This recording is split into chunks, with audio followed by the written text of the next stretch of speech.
In today's video, I'm going to be digging into 5 mistakes that I find people often make when it comes to hiring virtual assistants. By the end of this video, you'll hopefully be able to avoid making these mistakes yourself in the case where you are starting to scale up your virtual assistant team. So digging right in, the very first thing that I find people make the mistake of is they treat virtual assistants like they are fireable. What I mean by this is that even before the virtual assistant has truly started on their work, the business owner will often make the mistake of thinking that if things just don't work out, then they can just fire the virtual assistant. And I think that's the wrong mindset when you're thinking about how to hire and scale a successful virtual assistant team. Because if you're not thinking about how to set yourself up and your team up for success, then ultimately that's exactly what's going to happen. It becomes a self-fulfilling prophecy in which, you thought that they weren't going to work out and naturally they don't work out. So thinking about, virtual assistants as fireable in the first place can be a big mistake in general tendency that I've seen from folks in which they're just ready to churn and burn through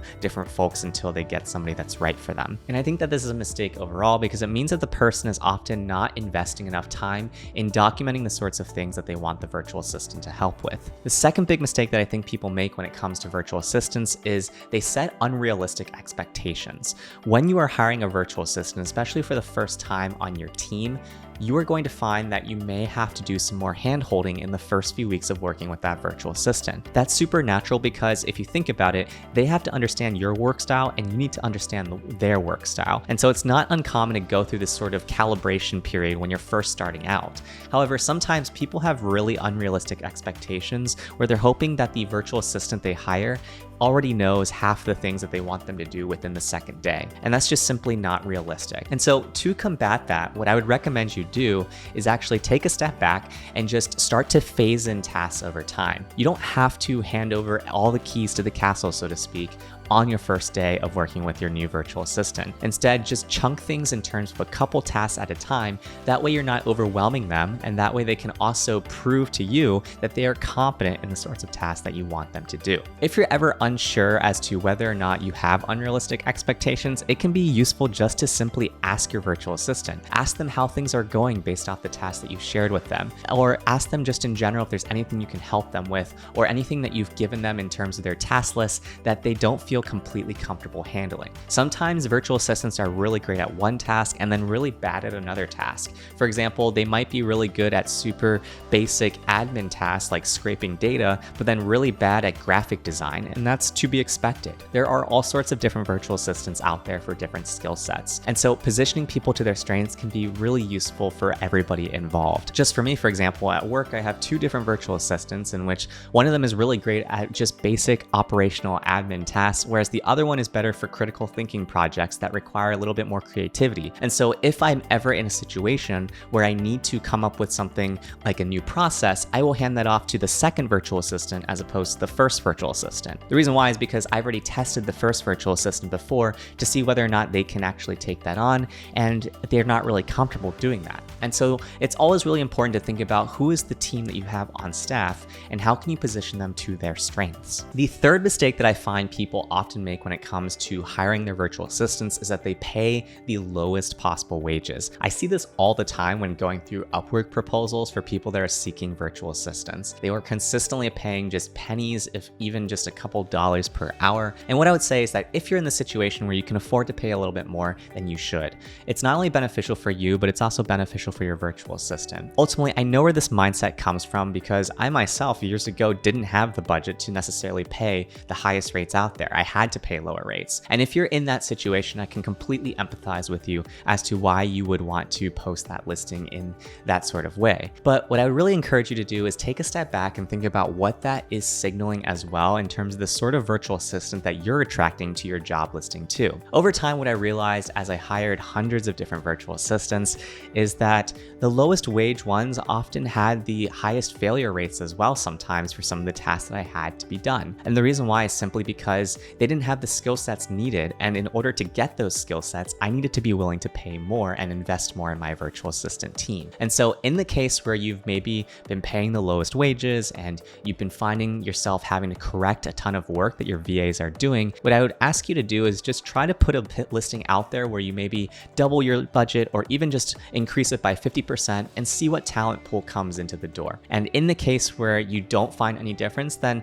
maybe you were right in your budget in the first place. But you'll never really know if you don't push that upper envelope in terms of your budget. In my personal experience, I have found over time that just paying a fair wage has been a big game changer in terms of making sure that my team is happy, as well as that I'm getting the quality level of work that I'm expecting of my team as well. The fourth mistake that I'd say that people often make when it comes to hiring virtual assistants is that they prioritize profit over people. This kind of feeds back from the third one that I just mentioned, but essentially what this is referring to is when you are given the opportunity to treat your virtual assistants well, you don't take the opportunity to do so. In other words, the business owner is just taking all the profits or all of the wins that the virtual assistant team might have worked really hard to help him or her achieve. And that's something that I think is a mistake. And over the years, this is something that I'm even still cultivating today in terms of just changing my mindset over time as my different side projects and businesses have become more successful. Some of the things that I like to do to treat my virtual assistant team is at random points in the year, whether that's every quarter or every half year, I try to work in mini bonuses for people that I know that have been working really hard for me. Or in the case where I know that they haven't taken a few days off, what I'll do is I'll tell them that I'd really like them to consider taking a few days off and then pay for their days off and treat them to a self-care day. By taking these sorts of initiatives to just think about the other person that's working for you in this situation, you build a whole new level of trust that really makes everybody want to work harder for you as well. And so ultimately you win as the business owner as well, because people know that you'll take care of them and therefore they're going to take care of you too. It's a very reciprocal nature of just human nature. When someone does something nice for us, we want to do something nice for them too. And so in the case where you are in a fortunate situation where maybe your business has been super successful lately, I would encourage you to take a step back and ask yourself if you're taking care of your team as well as you possibly could. On my channel in the past, I've talked about different ways that you can treat your team and whatnot, especially in the remote world case. But something that my own company does that I really appreciate is that whenever we hit a big milestone, essentially our company will send out some personalized gifts to everybody that, really commemorate that milestone. And then we'll all hop into a remote meeting together and celebrate that milestone. So think about the different ways that you could do this. It could be something like giving gift cards. It could be something like self-care days, paid time off, or just in general, writing a nice note to your virtual assistant every now and then, telling them exactly what they've done really well that caught your attention. All right, and then the fifth mistake that I find people make when it comes to hiring their virtual assistants is that they don't really self-reflect on what is not working out. If you're ever having a churn problem in your virtual assistant team in which people are leaving you, it probably is because you're kind of hard to work with, or there's something that's clearly not being met in terms of what virtual assistants want out of the work relationship with you that is causing people to leave. And so what I often find is that people that come to me and ask me like, why is it that my virtual assistants are always leaving me after a month or so? Well, it's probably because you are a violator of one of the four things that I mentioned before this fifth one,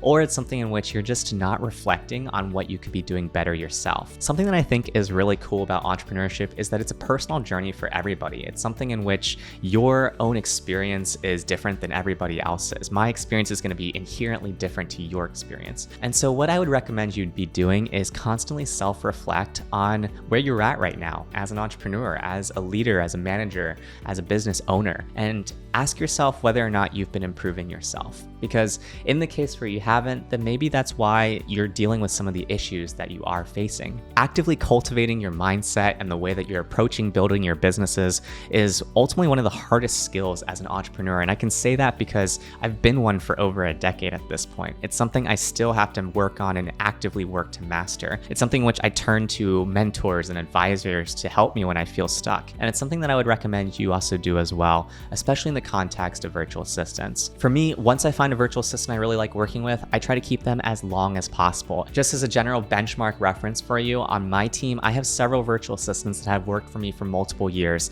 some of them close to a decade at this point. And so it's something in which they will actively want to work with you if you just take care of them. And if you actively are hearing about what their needs are and making sure that you can align your business needs with their personal needs as well. So that's all I've got for you today. Those are 5 big mistakes that I find people often make when hiring virtual assistants. In the case where you want to find a great virtual assistant for yourself, be sure to check out onlinejobs.ph using the link in the video description below. That's how I find a ton of great content writers and general virtual assistants, as well as graphic designers and things like that. And in the case where you want some more tips and tricks for how to actually hire and manage your virtual assistants, check out my video over here where you can learn exactly how to do that.